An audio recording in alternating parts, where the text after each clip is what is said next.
Death at Daisy's Folly. Chapter 27. So here's to you, Fuzzy Wuzzy, at your home in the Sudan. You poor benighted heathen, but a first-class fighting man. We sloshed you with martinis, and it wasn't hardly fair. And for all the odds against you, you broke at British Square. That's Rudyard Kipling's Fuzzy Wuzzy. After everyone else had gone to bed, Charles and Andrew Kirk-Smythe repaired to the gun room, where Kirk-Smythe augmented the Derringer in his boot with a double-barreled shotgun from the rack. Charles selected a Webley revolver and a box of .476 cartridges. He raised the catch at the rear of the frame and rotated the barrel downward, exposing the rear of the cylinder and the star extractor. Deftly he slipped 6 bullets into the empty chambers, snapped the action shot, and put the cartridge box in his pocket. Then they separated, Kirk-Smythe going in one direction, Charles the other.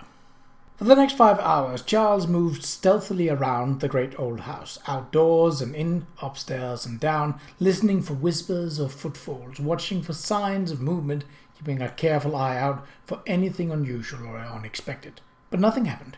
At 4 a.m. by pre-arrangement, he met Kirk-Smythe, and they established themselves in the chairs of the curtained alcove at the end of the second-floor corridor, lit only by a pale rectangle of window high in the wall at the end of the hall, where the setting moon cast a silvery gleam. There they sat silent for a long time as the tall, walnut-cased clock just at the head of the stairs struck every quarter hour with a jarring metallic clang. Finally, just before dawn, Charles turned to Kirk-Smythe and said, "It seems as if my apprehension were unwarranted, Andrew." He felt relieved and foolish at once, but it was wise to take precautions, of course, but he might have gone too far. Kirk-Smythe stretched his long legs out in front of him. His boyish face was tired, his blond hair tousled. "It's very well, sir, if you ask me. I certainly don't relish a close-quarters, hand-to-hand engagement in one of these corridors. Someone could hear the commotion pop out of one of these rooms and into the thick of things." "Right," Charles said, leaning back into the chair and closing his eyes. "This is one time I'm glad to have gone off the mark." He opened one eye to find Kirk-Smythe studying him intently. "What is it, Andrew?" "Sorry, sir," the younger man said, somewhat abashed. He smoothed his small blond mustache. "Didn't mean to stare, but being responsible for His Highness, it's my job to size people up, as the Americans say. I'm not heavily armed, so I to see trouble on the horizon, as it were." He cleared his throat. "Not meaning you, of course. It's just I can't make you out." "You can't, eh?" Charles rubbed the back of his neck wearily. "What's there to make out?" "His Highness's opinion of you, for one thing. His instructions regarding you were quite explicit." "Oh?" "Yes, sir. The short of it is, when H.R.H. instructed me to join you for tonight's watch, he placed me under your direct command." Kirk-Smythe was watching him with an earnest, if puzzled, respect. "I must say, sir, His Highness holds you in high regard. If you'll forgive my taking a bit of liberty, I doubt his esteem was earned with a camera or magnifying glass, and you aren't regarded as much of a gun. In fact, I don't recall ever hearing about you joining a shoot." Charles grinned. "You're certainly right there, Andrew. I'm not fond of blasting birds out of the sky." He liked the young man, who reminded him of himself a decade ago or so, full of ideals and anxious to get on in the world. He considered for a moment, then added, "I assume that discretion is one of the prerequisites of your position." "I suppose that is true." Kirk-Smythe's eyes twinkled. "His Highness certainly gives me plenty of practice. The stories I could tell, but I don't, of course. If you're asking whether I can keep a confidence, the answer is yes, sir." "Well then," Charles clasped his hands behind his head and relaxed in a chair. "When I was about your age, I was in the Royal Engineers." "You, sir? I had no idea you were in the military." Charles nodded. "My brother stood to inherit our father's title and the family estates, and I had to choose a life for myself. I wasn't particularly keen on a military career, but I preferred technical studies, and I wanted a practical education. After Eton, I took 2 years at Woolwich." "Ah, you're a product of the shop," Kirk-Smythe said. Charles smiled. "I enjoyed my technical studies, chemistry, landscape drawing, military surveying, and the French and the German have been useful. Even the mathematics proved useful from time to time. It wasn't a gentleman's education, but it has served my interest well. Since I was in the upper rank of the class, I read engineering in the second year, then went to the School of Engineering at Chatham for two more. And after that, I had my pick of postings I had always wanted to study ancient monuments, so I decided on Egypt. Shortly after, I found myself a staff officer in the Sudan, a god-forsaken desert near Abu Far. Kirksmith's eyes opened wide. Where the Sudanese broke the square? Charles nodded. The square was a standard tactical formation made up of 4 lines of armed infantry arranged at right angles to each other, forming a hollow square. At the time of his story, modern rapid-fire breech-loading weapons had made it almost impregnable. Almost. I was in command of a small survey team on a map-making mission, Charles said. We'd been out mapping a wadi when we happened to join up with a foraging expedition which was attached to a regiment bivouacked in the bush nearby. As we neared the camp, we heard the sound of fighting. As they spoke, the sights and sounds, so long repressed from his memory, began to come back to him, and he shivered. It was not a story that he relished, and he wasn't sure why it had even begun. But now that he was into it, there was no point in not finishing. We came over the hill to discover that the regiment was under attack by a horde of Sudanese, a virtual wall of howling humanity armed with swords and spears and a few modern firearms captured from us. Fuzzy, as my commander called them, Kirksmith put in. He was in the Sudan for a time. He said those heathen had heads like hayricks and the hair sticking out everywhere, but he greatly admired their courage. Played cat and banjo with our forces, he said, knocked us hollow.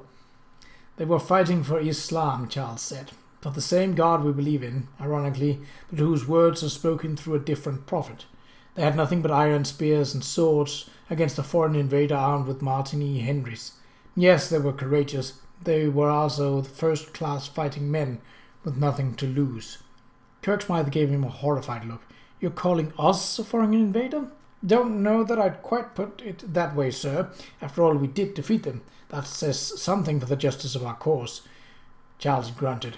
If it had been merely a matter of virtue, our bones would be bleating somewhere in the Sudan. The question was decided entirely by firepower. He gave Kirksmith a sidewise look. You never shot a man, have you, Andrew? No, sir. When you point a gun at a man's head and squeeze the trigger, what he believes and how deeply and why, his values, his desires, they all become totally irrelevant. It's a simple matter of mechanics, physics, and biology.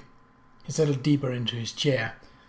Anyway, the regiment had formed into a square and were desperately attempting to hold their own. Captain Blake, who was in command of the foraging expedition, was about to send us down in a diversionary assault when he was struck and killed by a stray bullet, one of our own most likely.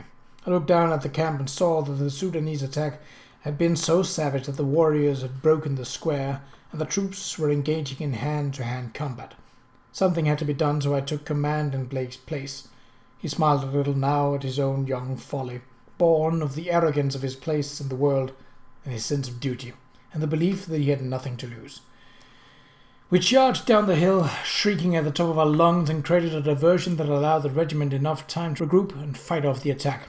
The next day our forces routed the Sudanese and established a stronghold at Abu Far. Kirksmith was shaking his head. Hold on a minute. I've heard that tale.